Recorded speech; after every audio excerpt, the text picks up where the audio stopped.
শ্রী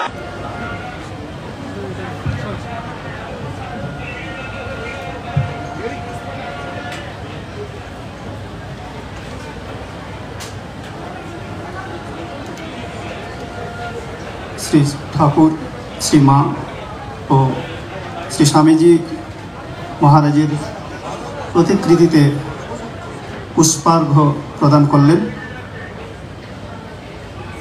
মাননীয় মুখ্যমন্ত্রী শ্রীমতী মমতা বন্দ্যোপাধ্যায়।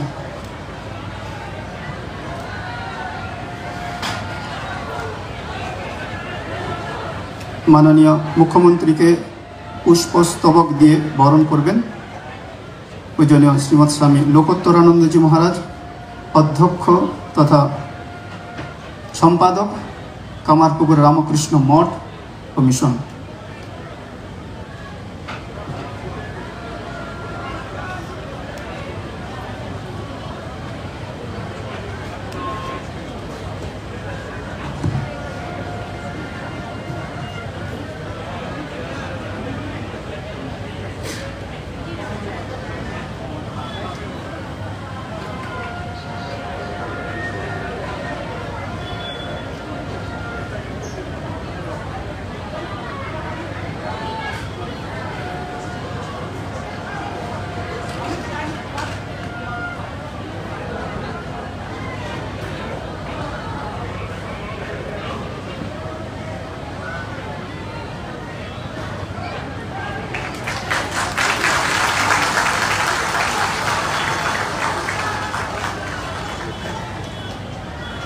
এবার স্বাগত ভাষণ দেবেন শ্রীমৎ স্বামী লোকোত্তরানন্দজি মহারাজ, অধ্যক্ষ তথা সম্পাদক কামারপুকুর রামকৃষ্ণ মঠ ও মিশন।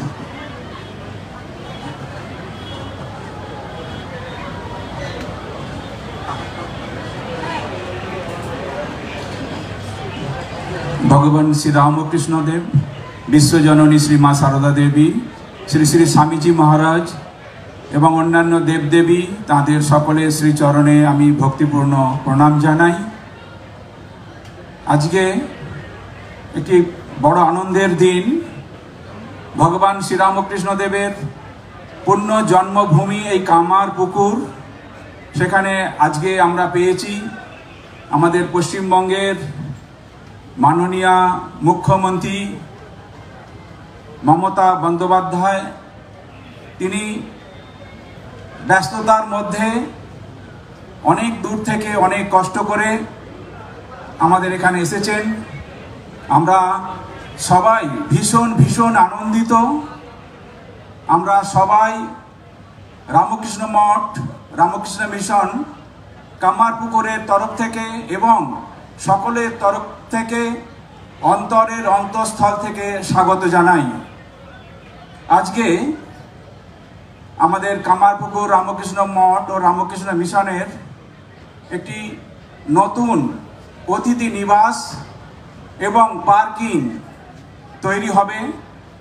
সারা ভারতবর্ষের মানুষ, পৃথিবীর বিভিন্ন প্রান্তের মানুষ যারা আসেন তাদের এখানে থাকা, বিশ্রাম, বৃষ্টি রোদ অনেক কষ্ট করতে হয়। আমরা আবেদন জানিয়েছিলাম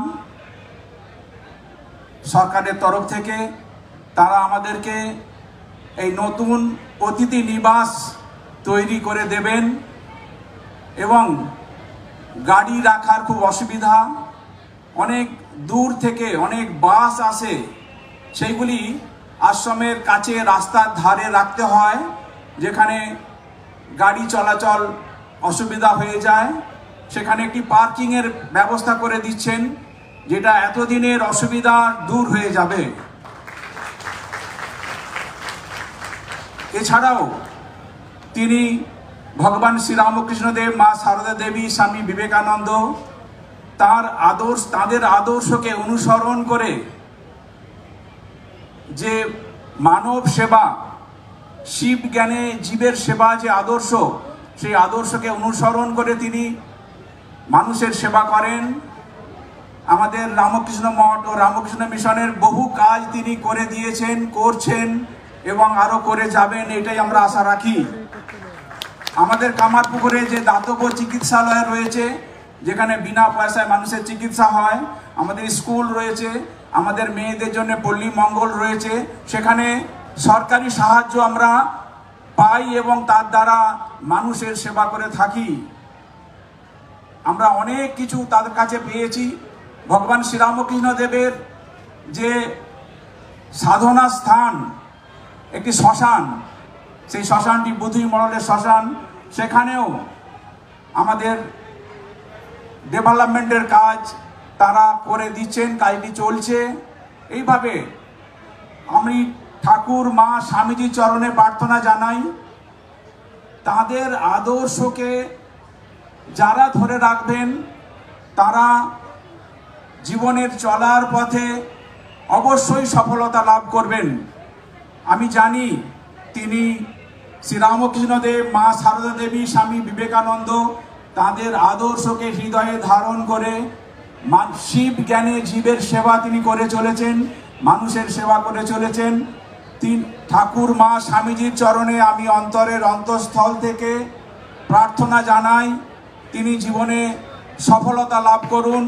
তাদের আশীর্বাদ তাঁর এবং তাদের সহযোগী সকলের মস্তকে ঝরে পড়ুক, এই প্রার্থনা জানিয়ে তাকে আমার আবার অন্তরের শ্রদ্ধা জানিয়ে আপনাদের সবাইকে যথাযোগ্য শ্রদ্ধা, নমস্কার, শুভেচ্ছা জানিয়ে আমার স্বাগত ভাষণ শেষ করলাম। ধন্যবাদ, নমস্কার।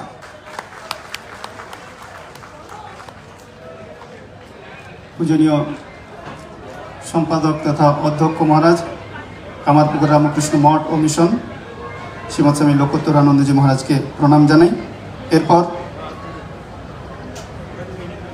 ভিত্তিপ্রস্তর স্থাপন মাননীয় মুখ্যমন্ত্রী মমতা বন্দ্যোপাধ্যায় কর্তৃক কামারপুকুর রামকৃষ্ণ মঠ ও মিশনের নতুন অতিথি নিবাস ও পার্কিংয়ের ভিত্তিপ্রস্তর স্থাপন ভার্চুয়ালি।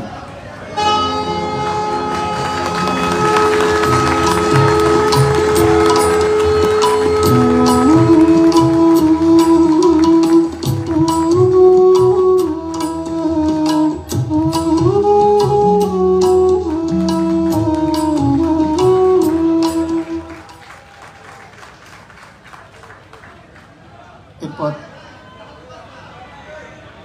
মাননীয় মুখ্যমন্ত্রী শ্রীমতী মমতা বন্দ্যোপাধ্যায় এখন বক্তব্য রাখবেন।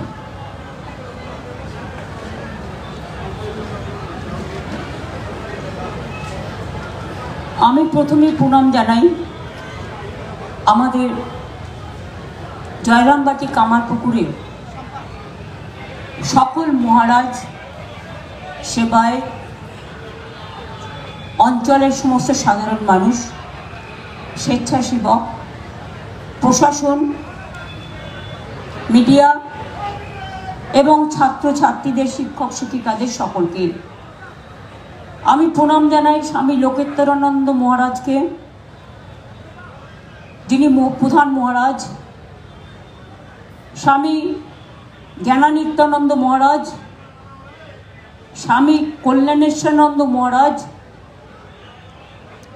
স্বামী প্রতিমোক্ষানন্দ মহারাজ, যারা এখানে উপস্থিত আছেন।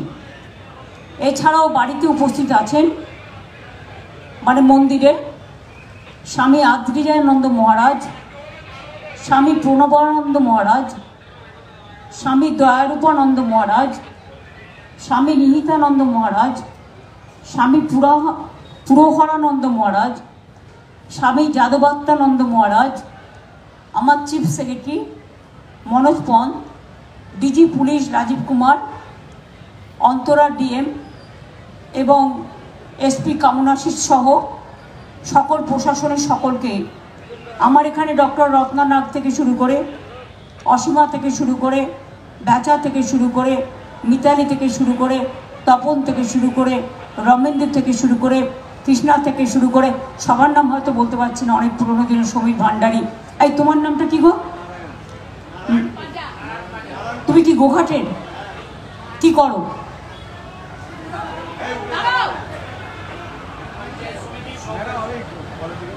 আচ্ছা, সেই তোমায় আমি খুঁজছিলাম। স্বরূপ ব্যাকম্যান, হ্যাঁ, বসো বসো। কৃষ্ণ থেকে শুরু করে, চেয়ারম্যান থেকে শুরু করে, সমীর ভান্ডারী থেকে শুরু করে আমার পুরনো পরিচিত সকলকে, এবং যারা আপনারা বিভিন্ন বিশিষ্ট মানুষরা কামারপুকুরকে ভালোবাসেন, জয়রাম বাটিকে ভালোবাসেন, আমার তপশিলি, আমার আদিবাসী, আমার সকল সম্প্রদায়ের সংখ্যাগুরু সংখ্যালঘু সকলেই, ছোট বড় মধ্য সকলকেই আমার প্রণাম এবং শুভকামনা জানাবো। আমি যেহেতু এখান থেকে ঘাটাল যাব, বন্যা ত্রাণের ওখানে, বন্যা প্লাবিত অঞ্চল, তারপর ওখান থেকে মেদিনীপুর যাব, তাই আজকে একটু সময় কম থাকার জন্য আমি মন্দির প্রাঙ্গণে আগের বার এসেও গিয়েছিলাম এবং রামকৃষ্ণ পরমহংসদেবকে, মা শারদা দেবীকে, স্বামী বিবেকানন্দকে শ্রদ্ধার্ঘ্য নিবেদন করে এই প্রোগ্রামের আমরা সূচনা করেছি। ওনারা সব প্রোগ্রামে, মহারাজরা আমার প্রোগ্রামে যায়, জগন্নাথ ধাম থেকে শুরু করে দুর্গাপুজো, তাদের আশিস, তাদের স্নেহ, তাদের শুভকামনা, তাদের আশীর্বাদ সব সময় আমরা পাই। আমি তাদের সকল পাকে আমাদের প্রণাম জানাই এবং তারা আমাদের পথপ্রদর্শক, আমাদের ফিলসফার অ্যান্ড গাইড, আমি সকলকেই সম্মান জানাই। আজকে তাদের দাবি মেনে অতিথিশালা, ভোগঘর এবং পার্কিং সেন্টারের উদ্বোধনের ফাউন্ডেশন স্টোন করা হলো। আমি সিএসের সাথে কথা বললাম, পিডব্লিউডির সাথেও কথা বললাম। বেটার হচ্ছে আমাদের ওনারা যেভাবে গাইড করবেন আমরা সেভাবে করে দেব, এবং সেই জন্য আজকে আমি ঘোষণা করছি আরও অনেক কাজ বাকি আছে ওনাদের, যেটা জয়রামবাটি কামারপুকুর এলাকা ঘিরে উন্নয়নে সাজতে পারে, একটা তরুণও হওয়া উচিত, এখানে সাজতে পারে। সেই জন্য আমি স্বামী লোকোত্তরানন্দ মহারাজকে চেয়ারম্যান করে আমি একটা জয়রামবাটি কামারপুকুর ডেভেলপমেন্ট বোর্ড তৈরি করে দিচ্ছি। তাতে মেম্বার কাদের রাখবেন সেটা উনি ঠিক করবেন। ডিএমএসপিকে রাখতে পারেন, পিডব্লিউডিকে রাখতে পারেন, অন্যান্য মহারাজদের যাদের রাখবেন আপনি লিস্টটা ডিএমকে দিয়ে দেবেন, আমাদের পাঠিয়ে দেবেন, এবং আমি তাতে 10 কোটি টাকা দিয়ে যাচ্ছি, স্যাংশন করে যাচ্ছি। আজকের যে প্রজেক্টটা আছে এগুলো হবে, তাতে প্রায় 6.25 কোটি টাকার মতো খরচ হবে। বাদবাকিও যে কাজগুলো থাকবে করে দেবার জন্য 10 কোটি টাকা আমরা ওদের দিয়ে দিচ্ছি, যাতে ওরা ওনাদের কাজ ওনারা ঠিকমতো করতে পারে। আপনারা জানেন আমাদের সাথে স্বামীজি, রামকৃষ্ণ পরমহংসদেব, সারদা মা সকলের একটা অন্যতম সম্পর্ক, ঐতিহাসিক, ধার্মিক, মানবিক সম্প্রীতি, যারা বাংলাকে পথ দেখিয়েছিলেন, শুধু নয় সারা বিশ্বকে পথ দেখিয়েছিলেন। আমরা বলি না রবীন্দ্রনাথ ঠাকুরের ভাষায়, দেখিতে গিয়াছি পর্বতমালা, দেখিতে গিয়াছি সিন্ধু, দেখা হয় নাই চক্ষু মেলিয়া, ঘর হতে শুধু 2 পা ফেলিয়া, একটি ধানের শীষের ওপর একটি শিশির বিন্দু। আমাদের ধর্ম সম্বন্ধে জ্ঞান লাভ করার জন্য অন্য কোথাও যাওয়ার জায়গার দরকার নেই। রামকৃষ্ণ, সারদামা, স্বামীজির পাশে ঘুরলেই এটা হয়ে যায়। বাদবাকি সব জনজাতি, কাস্ট, ক্রিড, তাদের নিজেদের নেতা আছে, কেউ বিরসা মুন্ডা, কেউ জয় জহর, কেউ মতুয়া, কেউ রাজবংশী, কেউ তপশিলি, কেউ অনুন্নত সম্প্রদায়, কেউ উচ্চবর্ণ, কেউ নিম্নবর্ণ, আমাদের মধ্যে কোনো ভাগাভাগি নেই। সংখ্যালঘু কেউ গুরুজন, কেউ আবার সংখ্যালঘু, সবাইকে নিয়ে একত্রে থাকার বাণী আমরা কার কাছ থেকে শিখেছিলাম?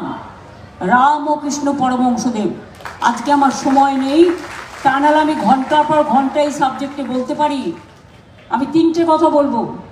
রামকৃষ্ণ পরমহংসদেবের কথামৃতটা ভালো করে পড়ুন, যেখানে উনি লিখেছিলেন, ওরে টাকা মাটি, মাটি টাকা, মানবিকতার পথ দেখিয়েছিলেন, সামাজিক সংস্কারের পথ দেখিয়েছিলেন, সমাজকে, মানুষকে চরিত্র গঠনের কথা বলেছিলেন এই কথাটির মধ্যে দিয়ে।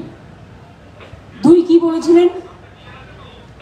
জলকে কেউ জল বলে, কেউ পানি বলে, কেউ ওয়াটার বলে, তফাৎ তো এটুকুই কথার মধ্যে। রক্ত কিন্তু সবার এক, এটা আমি বললাম, এই ভেবেই বলেছিলেন। তিনি আর একটা কথা বলতেন, ওরে কেউ মাকে মা বলে, কেউ মাদার বলে, কেউ আম্মা বলে, তফাৎ এইটুকুন, এর থেকে বেশি কিছু নয়। এটাই কিন্তু আমাদের শিক্ষা।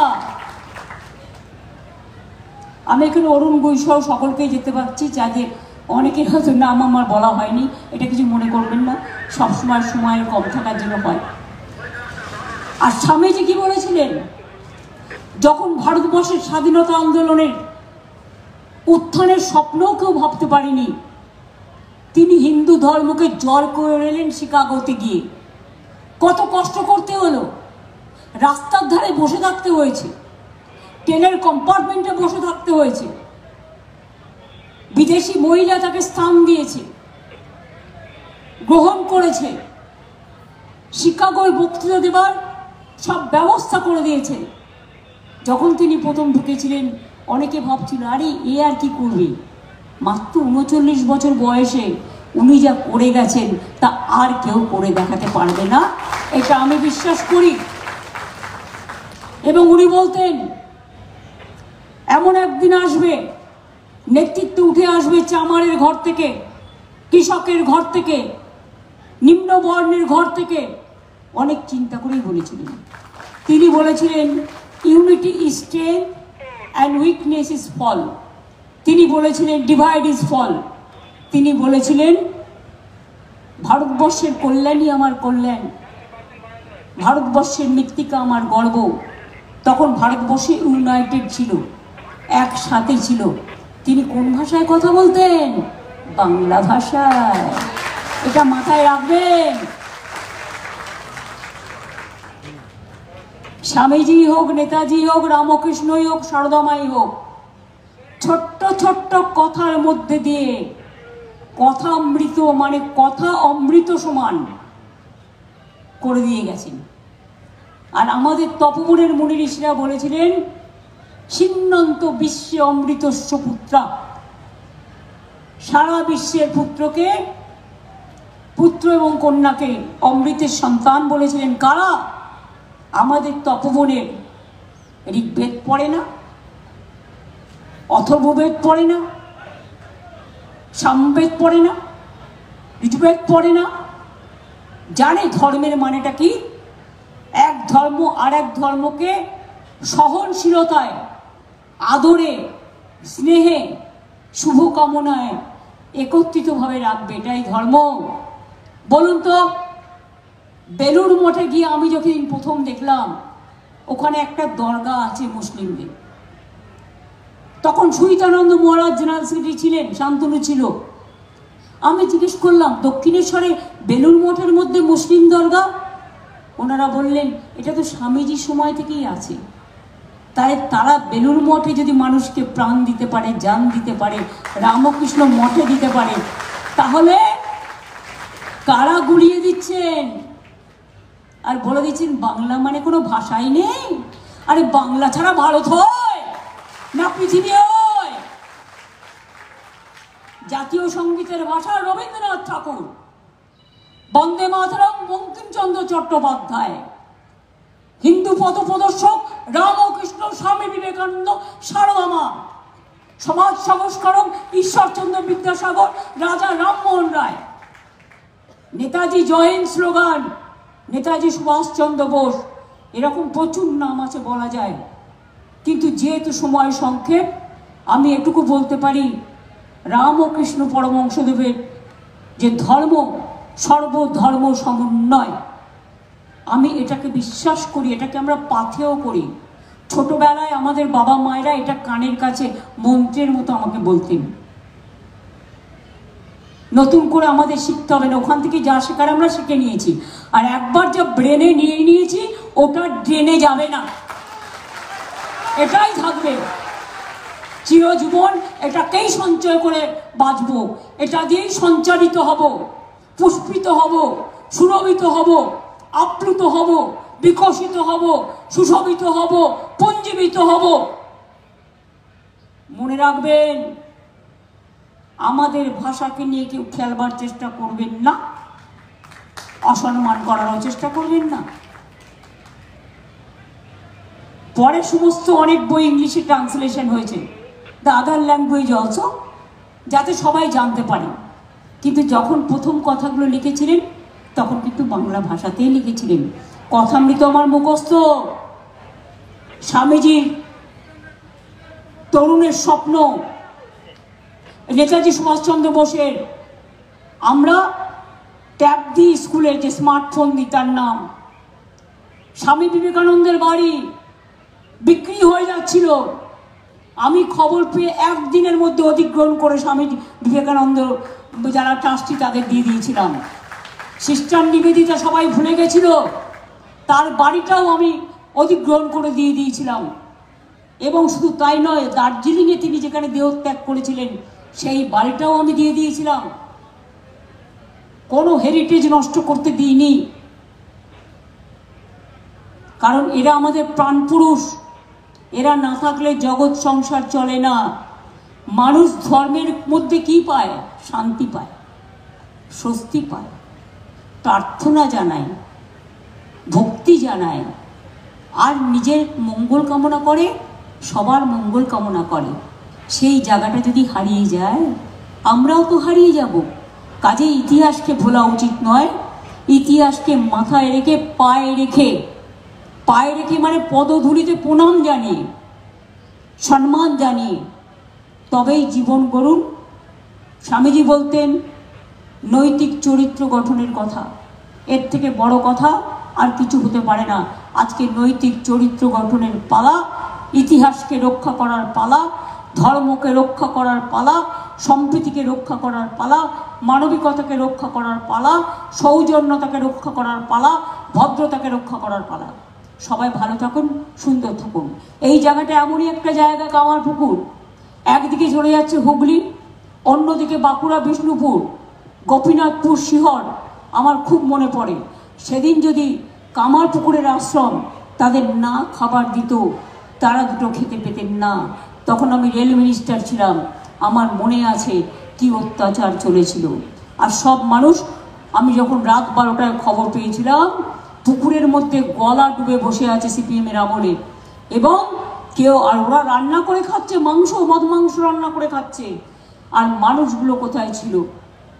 আমার সাথে সেদিন বিশ্ব অনিন্দরা ছিল, তারা দেখেছিল। আমি সারা রাত ঘুরে বেরিয়ে ভেবেছিলাম এরা কোথায় যাবে। পরে খবর পেলাম কামারপুকুর আশ্রম থেকে ওরা খাবার পাচ্ছে, ওরা ওদের শেল্টার দিয়েছিল। সেদিনের কথা অনেকে ভুলে গেলেও আমি কিন্তু ভুলছি না।